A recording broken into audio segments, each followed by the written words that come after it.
Buenos días a todos y a todas. Saludamos a toda la comunidad del Instituto 46, a sus estudiantes, a sus docentes y personal directivo y auxiliar. Hoy nos convocamos para conmemorar y celebrar los 205 años de la Declaración de nuestra Independencia. En ese gesto institucional buscamos rendir homenaje a los hombres y las mujeres que pusieron el cuerpo y las ideas al servicio del proceso independentista en las primeras décadas del siglo XIX, y con ellos y ellas a quienes a lo largo de nuestra historia y hasta hoy han hecho su aporte para defender y fortalecer la soberanía, la autodeterminación y la igualdad. Vamos a iniciar formalmente la actividad entonando las estrofas del himno nacional.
Bueno, muy bien.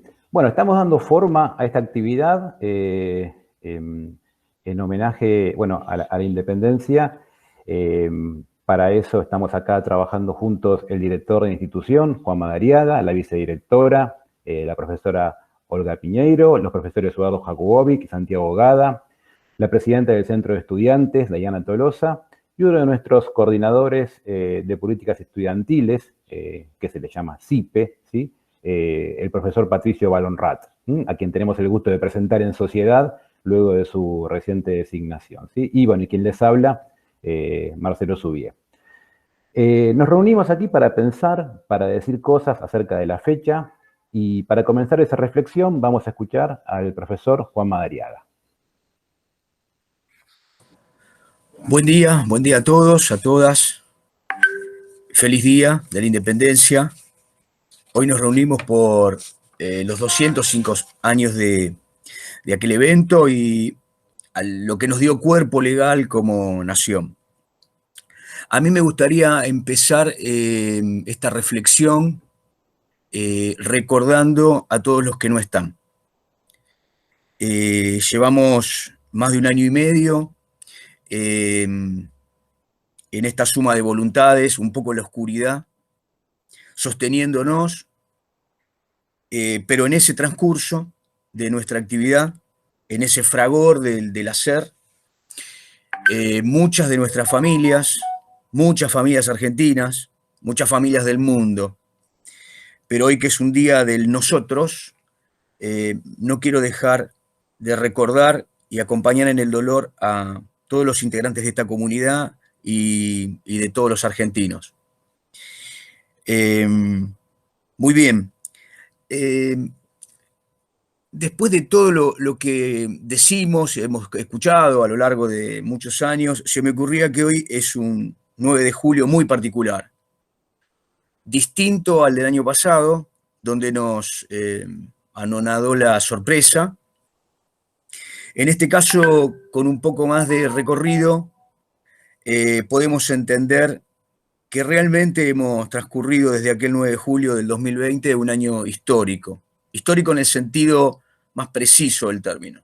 No va a haber forma, dentro de algunas décadas, de obviar, de soslayar el momento, el corte, el impacto que generó en la comunidad la pandemia.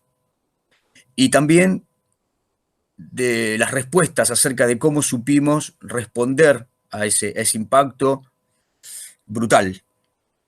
La primera idea que yo quería dejarles, que obviamente me acecha permanentemente, es por la díada, que a veces es una dualidad, acerca de la patria, que es un concepto bastante meneado, y que en algunos casos cobra carácter de entelequia, pero en todo caso es un constructo formidable, formidablemente simbólico, formidablemente simbólico. Borges nos ayudó a pensar con su magistral pluma, que la patria somos todos, pero la patria es nadie. Y hay una línea, algunas líneas de Borges en aquella oda que Olga nos va a leer completa y que me parece de lo mejor que se ha escrito, acerca de un religamiento intergeneracional que le da cuerpo a la patria. Si la patria no es nada, somos todos y se está haciendo permanentemente. Tal vez una idea que acompaña esto que les digo es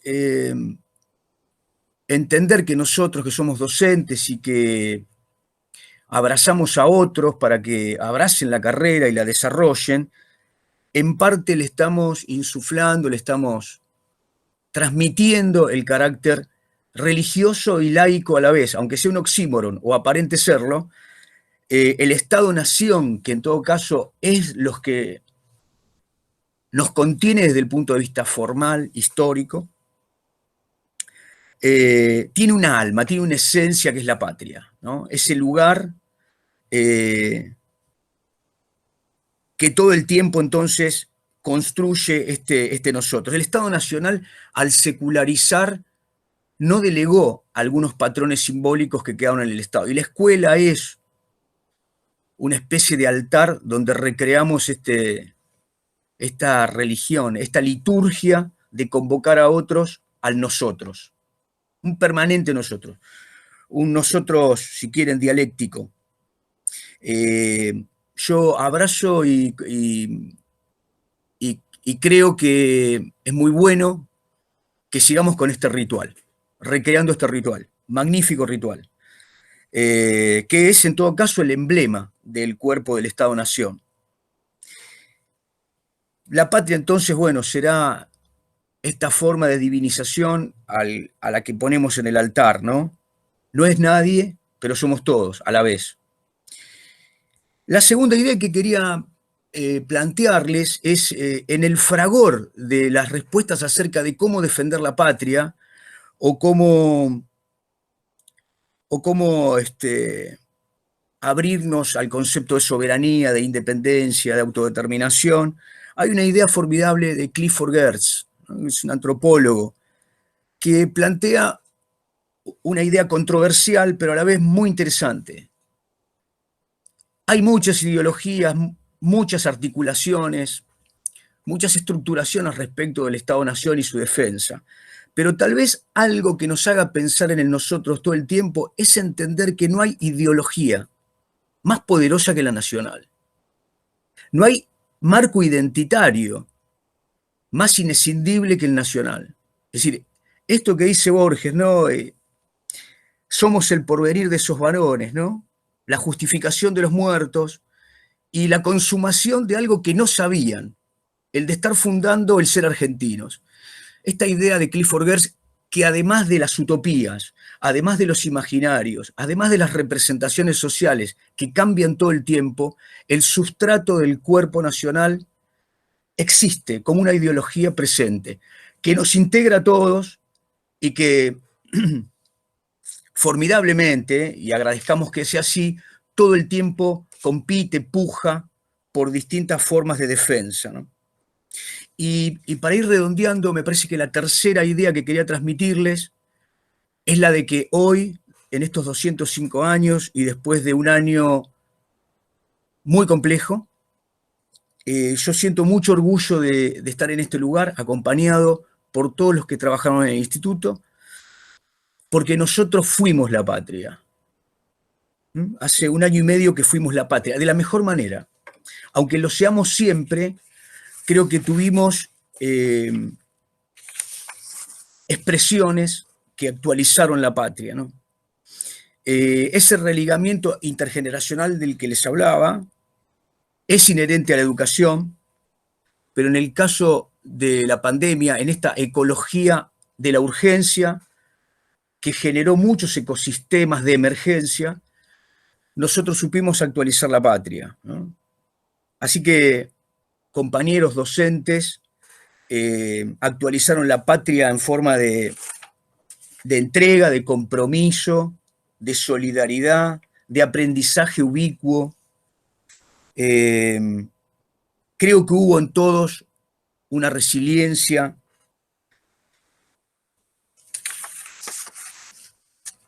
y sobre todo, a mí me emociona mucho, me sigue emocionando el que la patria haya ingresado a partir de esta actividad en todos los hogares, ¿no? Lo que llamamos la domestización del hecho educativo hizo que en cada hogar estuviéramos nosotros recreando el pacto, recreando la ligazón de continuar con la tarea.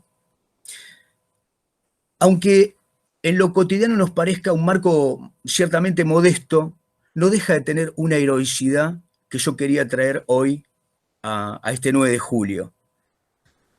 Pensarnos, abrazarnos en el continuar, pero sabiendo que hemos tenido gestos muy importantes de la recreación de la patria. En el colectivo, en la solidaridad, en el abrazo. Así que mi reconocimiento, mi orgullo para todos los estudiantes, para todos los docentes, para los compañeros del equipo de conducción. Así que les mando un abrazo y feliz día. Bueno, muchísimas gracias, Juan, por tu intervención, por tus palabras.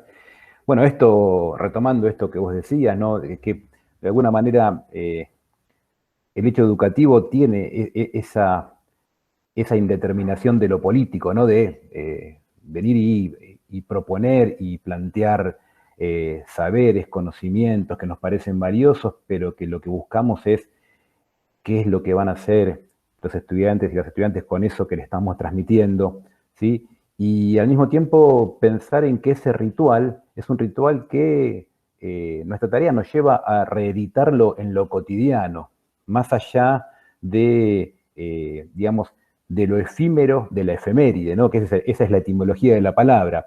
Y entonces, quienes elegimos ser educadores y educadoras, tratamos de otorgarle en general sentido a todo lo que hacemos en nuestra tarea, ¿sí? Y en esa búsqueda aquí nos van a ayudar los docentes y la presidenta del Centro de Estudiantes a pensar un poco, ¿no? En la patria y en las efemérides y en nuestros rituales como algo vinculado a nuestra realidad. Así que, bueno, vamos a pasarle la palabra al profesor Eduardo Jakubovic, que nos va a dar su mirada respecto de esta problemática.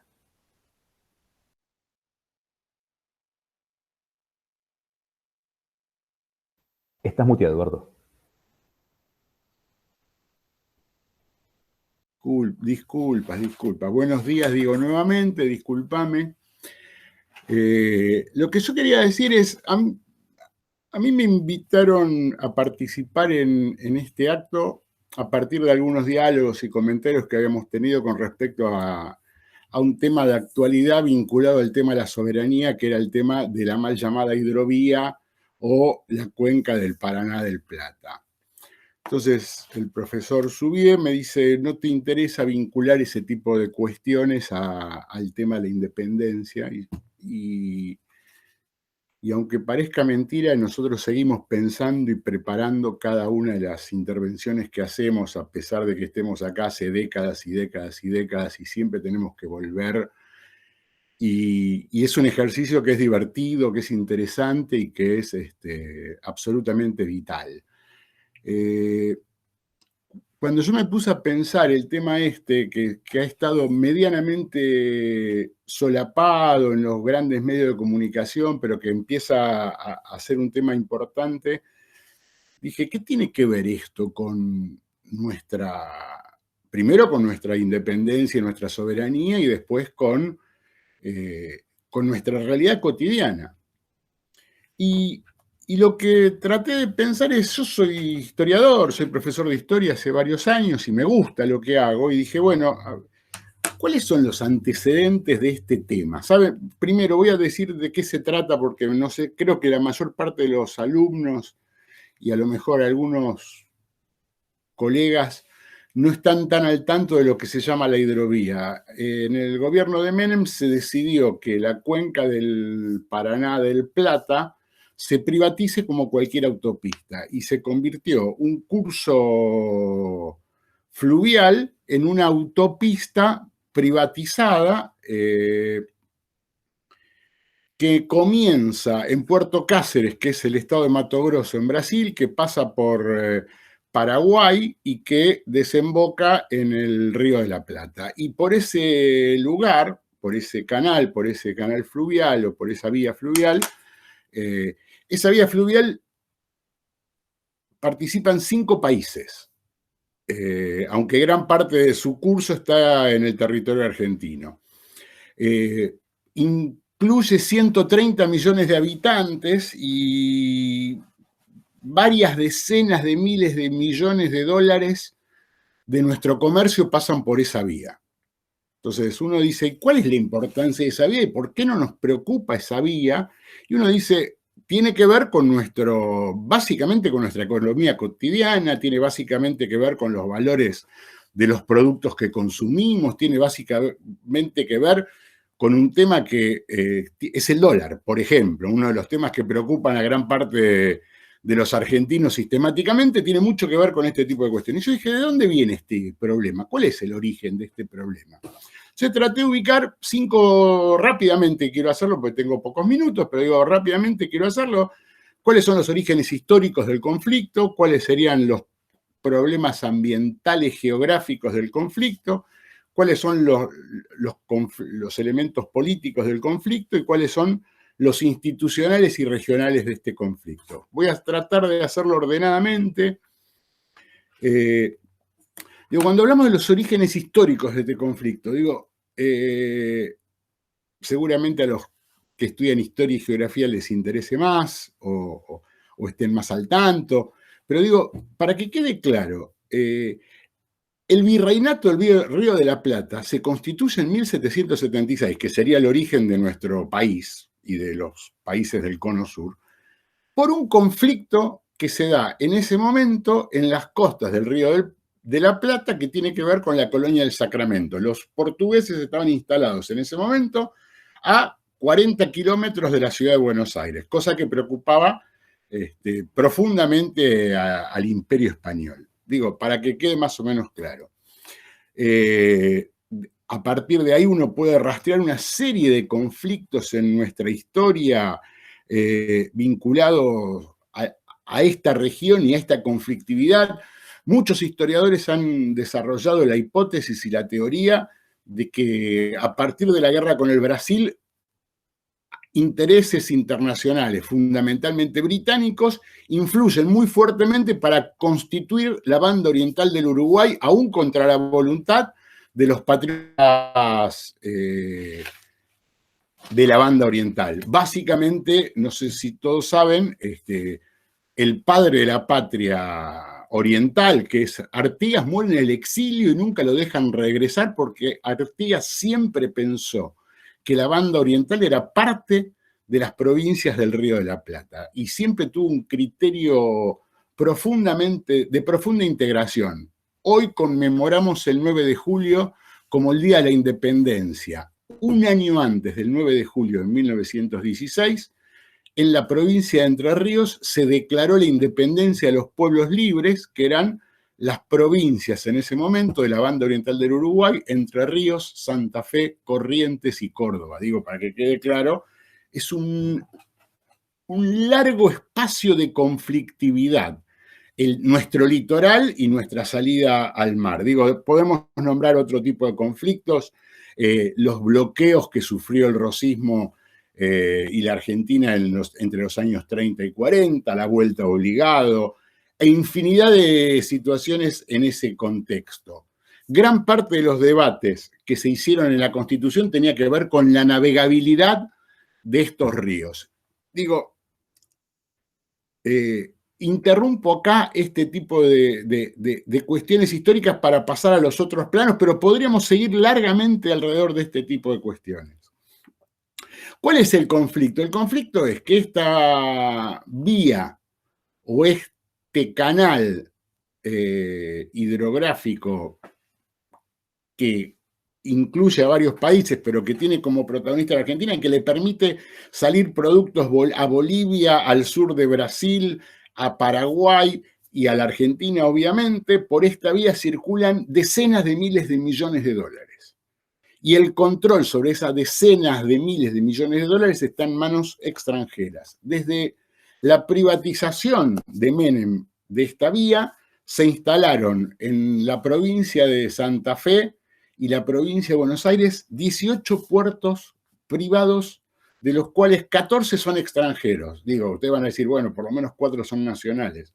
Los 4 nacionales, uno de ellos es de Vicentín, no es muy nacional que digamos, o de empresas de esas características. Tampoco son empresas muy vinculadas a la defensa de lo nacional.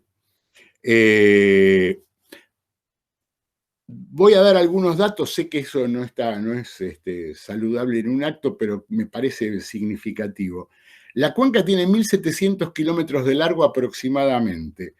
Por la cuenca, hay 18 puertos privados solamente desde el sur de Santa Fe a la provincia de Buenos Aires. 130 millones de habitantes, ya lo dije, y se calcula que, para tomar promedio de un año, estoy tomando el año 2013-2014, entran en esta cuenca 5.000 barcos oceánicos. O sea, no sé si queda claro la magnitud de esa cifra. Si me dejan, lo busco. Bueno, no lo encuentro en este preciso momento, pero digo, hay 1,5 millones de camiones anuales descargan en los puertos y 250.000 vagones ferroviarios descargan en estos puertos. Digo, para que quede más o menos claro de lo que estamos hablando. O sea, gran parte de las riquezas argentinas salen por este lugar. ¿Cuál es el conflicto? Digo, porque si no pareciese que, bueno, que todo está bien hasta ahora. Primero, el control sobre esos elementos está privatizado en un 80-90%. No existe casi posibilidad de control estatal porque los pesajes, digo, imagínense que en este tipo de cuestiones no se hacen demasiados controles, los pesajes y todo eso lo hacen los privados, básicamente, porque son puertos privados, y ellos cobran las tasas y absolutamente todo, los pesan, los barcos, cosa que uno no tiene control sobre eso. Se calcula que hay una fuga de aproximadamente entre 10 y 20 mil millones de dólares en subfacturación y sobrefacturación por año en este lugar. Digo, si ustedes entienden, todos estos problemas podrían resolver casi todos los problemas que nosotros sufrimos permanentemente y que tienen que ver ni siquiera con un problema de producir más, sino de controlar lo que ya producimos y que ya están probablemente en nuestras manos y de la cual no puede apropiarse el conjunto de la sociedad ni se puede apropiar el Estado de la parte que le corresponde a través de impuestos y tasas y todo ese tipo de cuestiones. El dueño privado de esto, digo, voy dando estos datos para que más o menos queden claros. Me pasé de tiempo, Marcelo. No sé si puedo seguir 3 minutos más y lo termino. Pregunto. Bueno. Sí, como para cerrarlo, sí. Bueno, el dueño de esto es una empresa belga y su socio local, entre otras cosas, es un empresario que está tan denunciado que fue uno de los que confesó, no sé si se acuerdan, en el tema de los cuadernos y cosas por el estilo, que confesó y que después dijo que no confesó y cosas por el estilo. Digo, este es el contexto de quienes controlan este espacio fundamental para la economía de este país. Paso rápidamente, bueno, ya di algunos económicos, di algunos históricos. Básicamente, ¿cuál es el problema geográfico? El problema geográfico ambiental es que, y esto va a parecer mentira, pero digo, es algo terrible.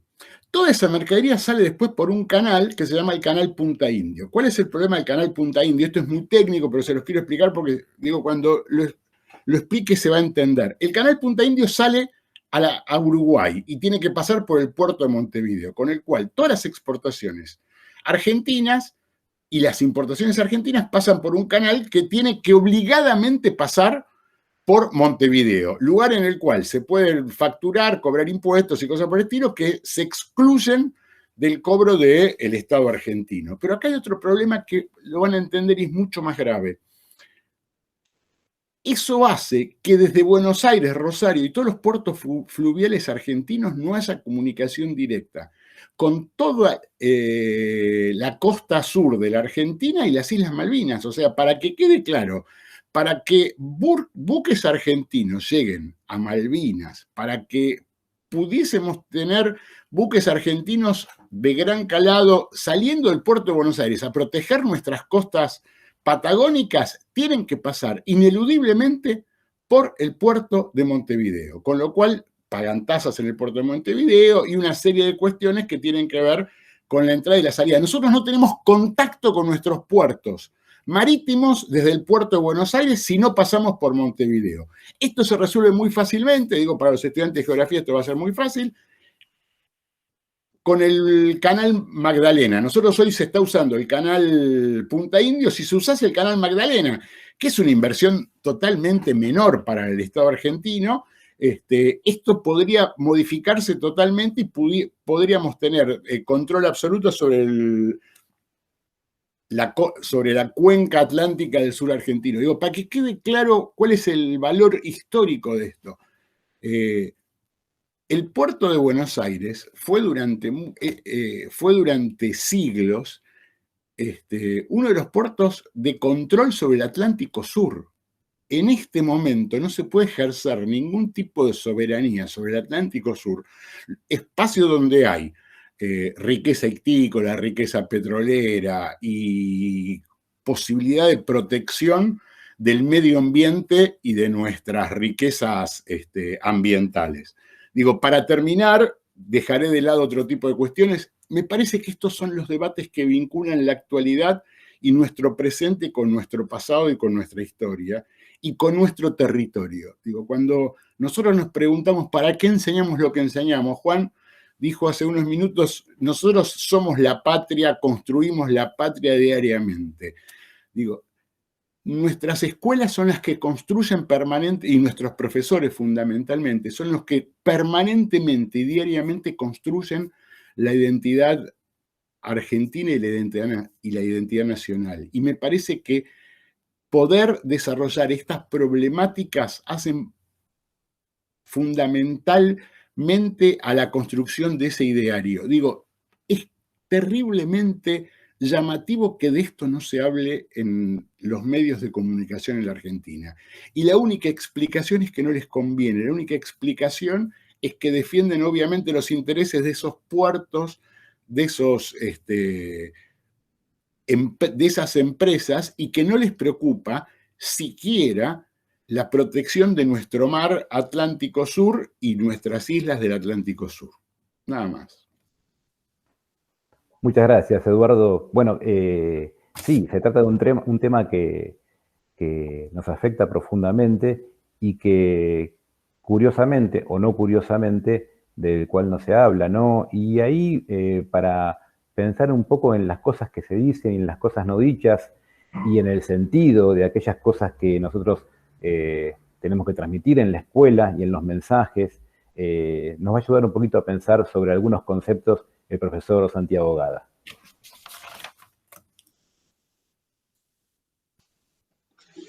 Bueno, muy buenos días a todos y a todas y gracias por este espacio. Yo quería problematizar junto a ustedes el concepto de libertad y quisiera arrancar con una cita de Cervantes, que decía, sin ir más lejos, la libertad, Sancho, es uno de los más preciosos dones que a los hombres dieron los cielos. Con ella no pueden igualarse los tesoros que encierran la tierra y el mar. Por la libertad, así como por la honra, se puede y debe aventurar la vida. Yo elegí esta cita porque hubiese sido mucho más fácil empezar por la de San Martín, y de hecho a mí me recordaba esta famosa frase de San Martín, que es la de seamos libres, que lo demás no importa nada, o en algunos casos está escrita como si tenemos la libertad, todo lo demás sobra. Yo estaba pensando en eso, en realidad estaba pensando en una charla un poco más académica, y en eso me llega, como nos llegan a todos cosas por WhatsApp, me llegó un video de unos chicos en una fiesta clandestina en España.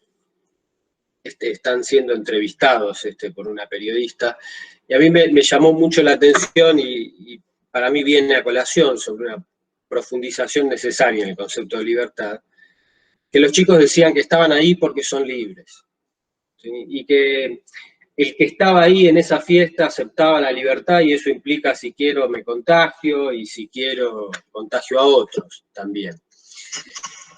Y a mí eso me chocó muchísimo, y entonces, bueno, en cierta manera me obligó a reformular lo que tenía pensado para conversar con ustedes acá. Entonces recordé, y me gustaría traer acá a colación a Erich Fromm, que es un autor que ya va a ser casi un siglo, reflexionó sobre la cuestión de la libertad.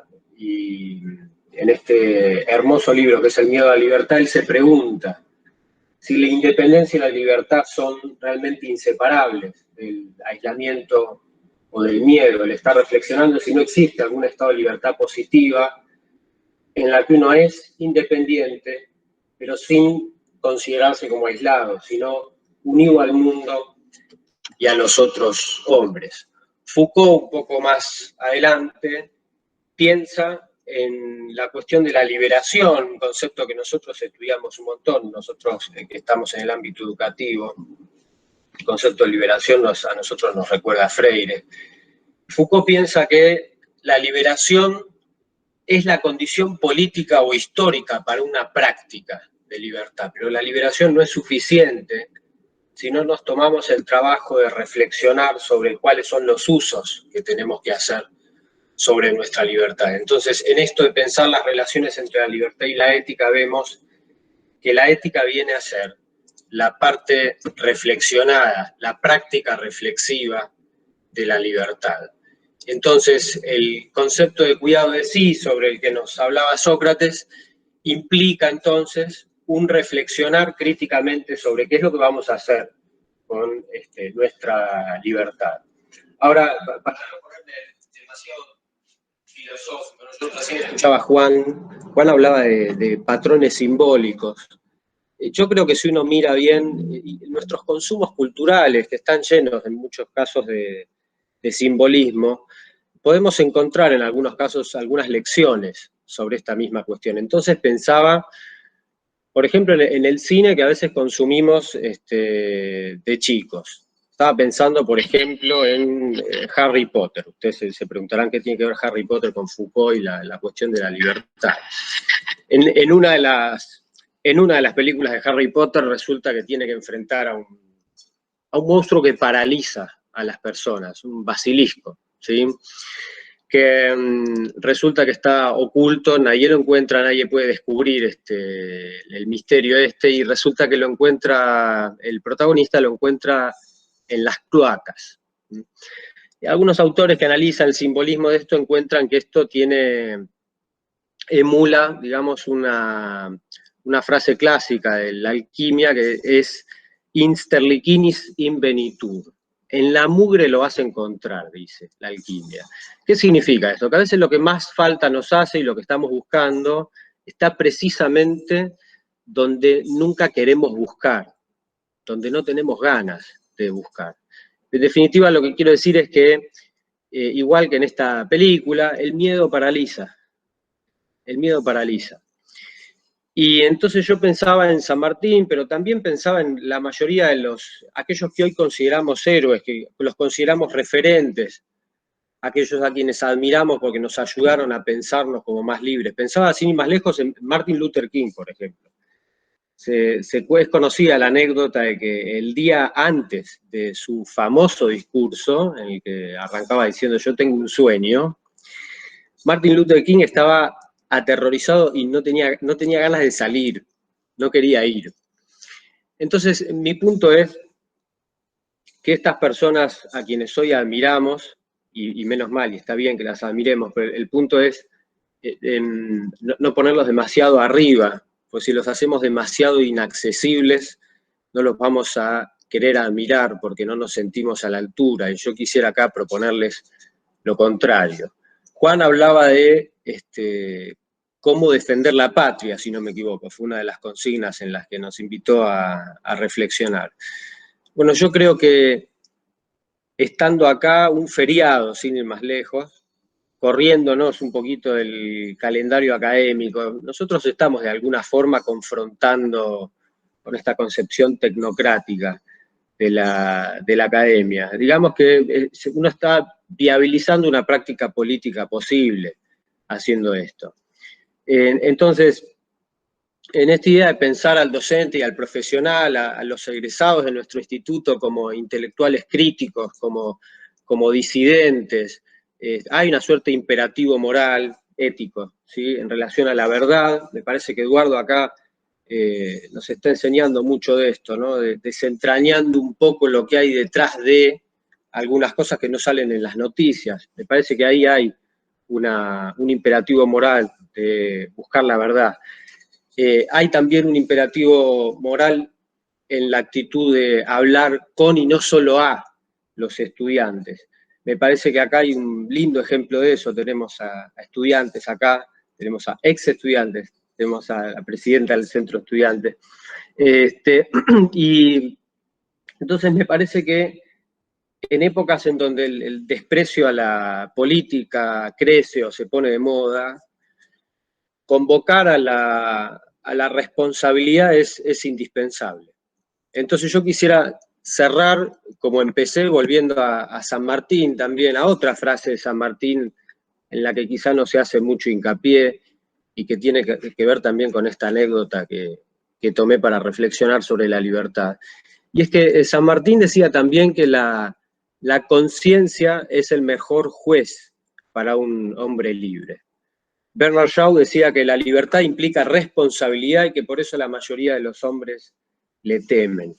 Yo creo que estudiar en ese sentido, y quiero retomar también donde había empezado Juan, estudiar en ese sentido es perder el miedo.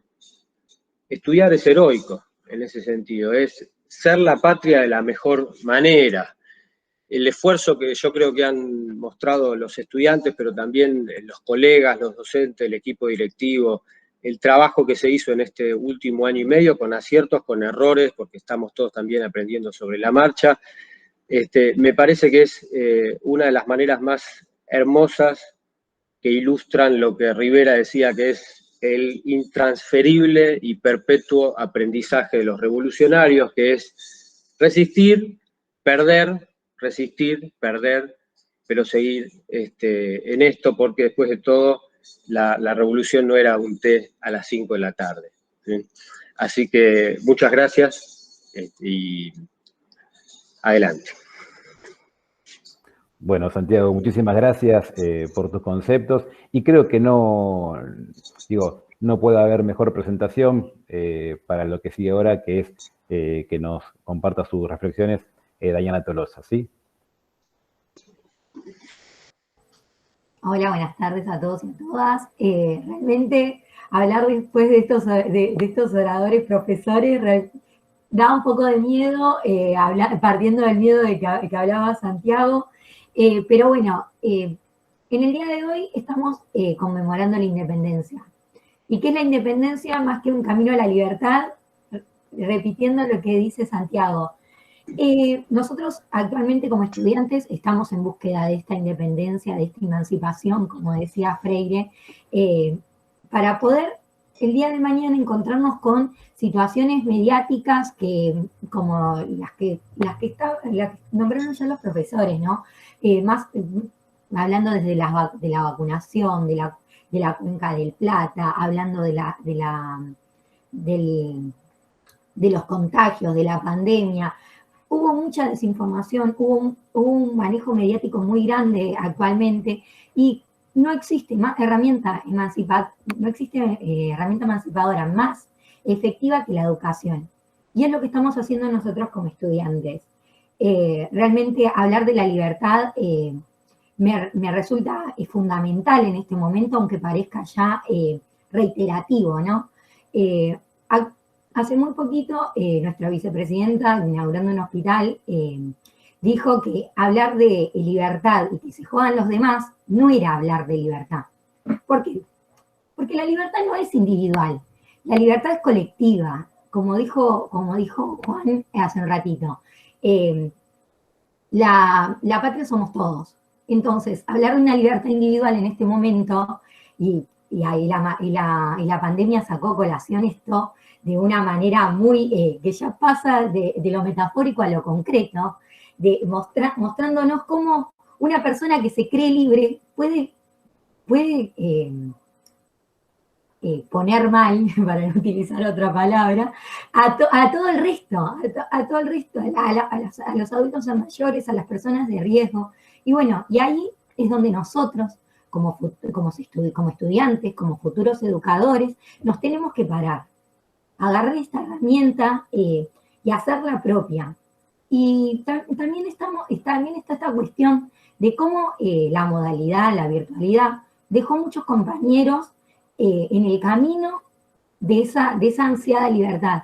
Y cómo nos convoca a cada uno de nosotros en organizarnos para lograr incluir, porque la verdad que yo llegue al título, o que el que sea que tiene las herramientas llegue al título dejando a otro compañero en el camino, me parece que habla de un individualismo que tenemos que romper. Y realmente convoco en este momento a pensar en la independencia como lo pensaron en su momento nuestros próceres. Ninguno de ellos pensó a partir de esto voy a conseguir algo, o a partir de esto, no sé, voy a aparecer en un libro de historia y nada más. No, ellos pensaron en una libertad porque realmente necesitábamos poder lograr llegar a cada uno y a cada una de las estudiantes, de las personas, del pueblo de este país, para poder cambiar una conciencia que realmente está siendo machacada por muchas ideas individualistas que vienen vinculadas con esta cuestión del consumo y de la libertad económica, que nada tiene que ver con lo que somos nosotros como país. Entonces, nada, compañeros, compañeras, organicémonos y seamos responsables, como dijo el profesor. Y más que nada, no hay mejor responsabilidad que la organizada. Así que para poder llegar al título y que todos unidos triunfemos, los convoco a seguir estudiando y en pos de esto, de esta libertad y de esta y de este compromiso que es el poder llegar al aula con una conciencia de que solo no nos salvamos nadie. Así que nada. Bueno, muchísimas gracias, Diana.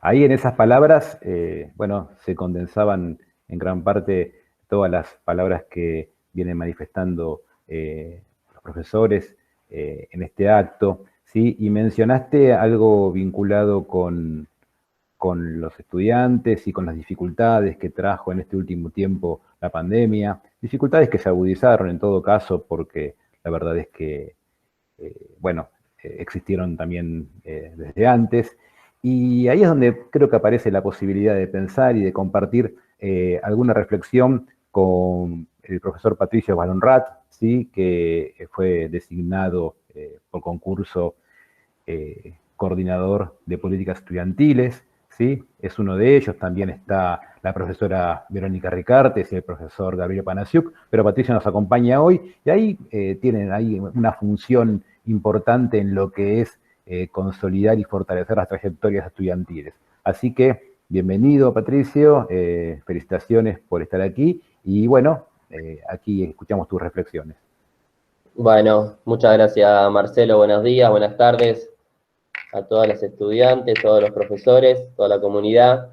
Bueno, sí, un orgullo ser CIPE.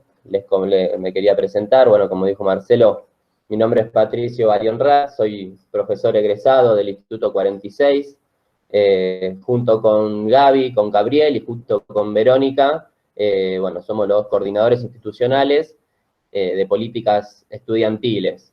Y bueno, más allá de la presentación, me parece que este día, 9 de julio, Día de la Independencia, nosotros lo podemos relacionar, como lo vienen haciendo los profesores y las compañeras, fácilmente con distintas situaciones de la actualidad, ¿no es cierto? Me parece que siempre lo que nosotros pensamos es, o una de las tareas que pensamos las fechas patrias, ¿no? Los 9 de julio es cómo nosotros honramos el legado de 1816, o cómo nosotros honramos el legado de la gesta de la independencia, más allá de las fechas particulares y de los datos que siempre los profesores de historia o los investigadores damos a conocer y desmitificamos muchas cosas. Como dice Juan, me parece que esta cuestión de los rituales hace a la construcción también de una ciudadanía y de un pensamiento nacional, colectivo. Bueno, y cómo nosotros podemos honrar ese legado, digo, me parece que una de las principales formas es seguir construyendo esta independencia, ¿no? Seguir construyendo esta soberanía que, como bien vienen diciendo, no está todavía saldada, ni mucho menos, ¿no es cierto? Hace algunos años o hace algunas décadas fue fuerte la idea en Argentina, en Latinoamérica, en varios países del mal llamado tercer mundo, ¿no? La concepción de la segunda independencia, ¿no? ¿Qué significaba esta segunda independencia? Bueno, una independencia no solamente política, como había sido en el siglo XIX, sino también una independencia económica, ¿no es cierto?, que es la que pasaron a sufrir todos estos países ya independizados políticamente, pero todavía atados a merced de como explicaba, digo, el ejemplo que explicó el profesor Jacu de la Cuenca del Plata viene perfecto, ¿no es cierto?, al caso. Es un claro ejemplo de cómo todavía las potencias y sobre todo las empresas multinacionales siguen dominándonos y siguen manejando las políticas de los países que no somos potencia, ¿no es cierto? Entonces digo, bueno, ¿cómo nosotros relacionamos esto o cuál es nuestro rol en este pensamiento, en esta forma de construir esta segunda independencia como institución, ¿no? Como profesorado, como instituto superior de formación? Digo, me parece que el generar o el fomentar docentes y profesionales y técnicos críticos es también, digo, como también decían ustedes, es también hacer patria, ¿no es cierto? Sin caer en el romanticismo, sin caer en la cuestión más vulgar, pero sí realmente y humildemente creo que la institución educativa, como decía Dai, citando a Freire, es la verdadera emancipación, ¿no es cierto? Si nosotros no generamos y si nosotros no colaboramos para fomentar docentes o profesionales o técnicos con conciencia, con pensamiento crítico, con conciencia social, difícilmente podamos honrar esta independencia a través de la independencia económica, ¿no es cierto? Y bueno, me parece que tanto nuestro Instituto 46 como muchos institutos, no quiero decir por lo menos del conurbano, no conozco de todo el país, pero está lleno de docentes, de directivos, que se empeñan, ¿no es cierto?, en fomentar esta idea en los estudiantes, de poder acompañar a los estudiantes a generar esta conciencia social o este pensamiento crítico. Por otro lado tenemos no solo el labor propio del docente o del equipo directivo, sino tenemos las políticas educativas, ¿no? Las políticas estudiantiles que vienen de los distintos gobiernos o del Estado mismo. Digo, bueno, me parece que la función o la creación de este cargo o de este rol que hoy me toca con mucha honra acompañar a Vero y a Gaby, de CIPE, me parece, o lo entiendo yo como bastante necesario, muy necesario para poder concretar estas políticas estudiantiles o estas políticas educativas que, por más de que sean buenas o malas, mejores o peores, desde los distintos gobiernos hasta hoy, si son buenas o malas, si no se pueden aplicar después en el territorio, ¿no es cierto? Si no se pueden aplicar, en este caso, en el Instituto 46, esas políticas, por más que sean buenas o malas, quedan vacías. Entonces me parece que la función del CIPE, que acompaña fuertemente la función también de la organización gremial de los estudiantes, ¿no es cierto?, del centro de estudiantes, porque entiendo yo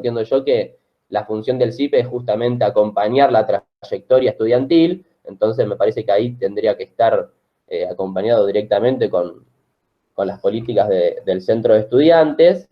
Me parece que ese rol de poder bajar, ¿no es cierto?, a tierra o poder concretar las políticas estudiantiles, me parece que es importante si se acompaña en este sentido, ¿no es cierto?, si se acompaña en el sentido de ayudar a los estudiantes a poder concretar su carrera de la mejor forma posible, que haya cada vez menos estudiantes que empiezan una carrera y no la terminan, ¿no es cierto? Eso tiene que ver con muchos factores, siempre pasó, ¿no es cierto? Siempre hubo estudiantes que arrancan una carrera y no pueden terminarla. Al menos desde que yo empecé a estudiar en el Instituto 46 siempre lo he visto. Bueno, es también principalmente cuestiones generales, macroeconómicas o del Estado, políticas públicas, ¿no es cierto? Pero también nos toca a cada uno en su rol, hacer patria, como decía ahí Juan citando al escritor argentino Borges, la patria no es nadie, pero somos todos. Bueno, yo lo tomo por este lado, ¿no es cierto? Como cada uno desde su rol tiene que acompañar y tiene que honrar, en este caso, la independencia política. ¿Cómo la podemos honrar? Bueno, generando y colaborando que los estudiantes, que cada estudiante que quiera terminar una carrera docente y una carrera profesional o técnica, lo pueda hacer, y lo pueda hacer de la mejor forma posible, ¿no es cierto? Con que se lleve algo más allá de un título, ¿no? Que se lleve una conciencia de cómo nosotros podemos colaborar a la patria, por qué nosotros también somos parte de esa patria. Así que bueno, sin mucho más, me parece que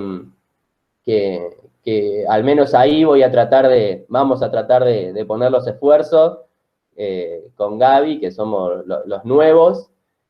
Así que bueno, un saludo también de parte de él. Y bueno, muchas gracias Marcelo por la invitación y muchas gracias a todos por participar de este acto. Bueno, muchísimas gracias, Patricio, por esta intervención. Decías, siempre pasó, ¿no? Esto de que no terminen las carreras. Bueno, si siempre pasó, no lo naturalicemos, ¿no? Tratemos de ver cómo lo podemos transformar. Bien, bueno, digamos, acompañando los agradecimientos finales y digamos, acompañando el agradecimiento por la colaboración de todos y todas, queda el cierre de este encuentro a cargo de la vicedirectora Olga Piñeiro.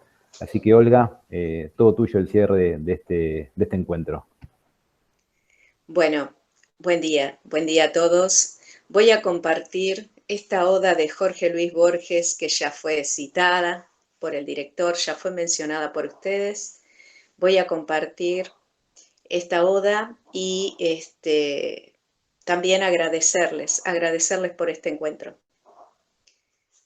Nadie es la patria, ni siquiera el jinete que alto en el alba de una plaza desierta rige un corcel de bronce por el tiempo, ni los otros que miran desde el mármol, ni los que prodigaron su bélica ceniza por los campos de América, o dejaron un verso o una hazaña o la memoria de una vida cabal en el justo ejercicio de los días. Nadie es la patria, ni siquiera los símbolos.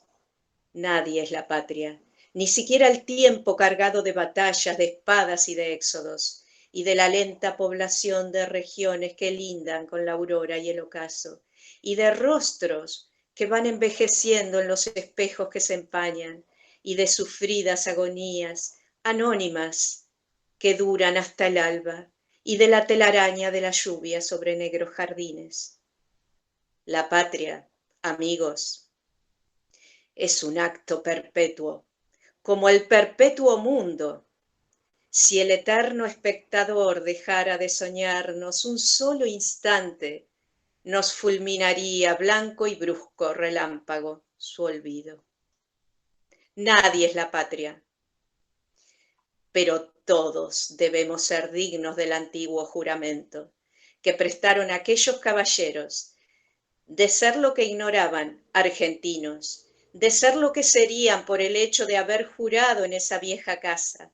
Somos el porvenir de esos varones, la justificación de aquellos muertos. Nuestro deber es la gloriosa carga que a nuestra sombra legan esas sombras que debemos salvar. Nadie es la patria, pero todos lo somos. Arda en mi pecho y en el vuestro incesante ese límpido fuego misterioso. Bueno, muchas gracias por este encuentro. Y como decía muy bien, cada clase, cada uno de nuestros días en este quehacer de enseñar y aprender es precisamente mantener vivo este fuego, que siga ardiendo este fuego patrio en todos nuestros corazones. Muchas gracias.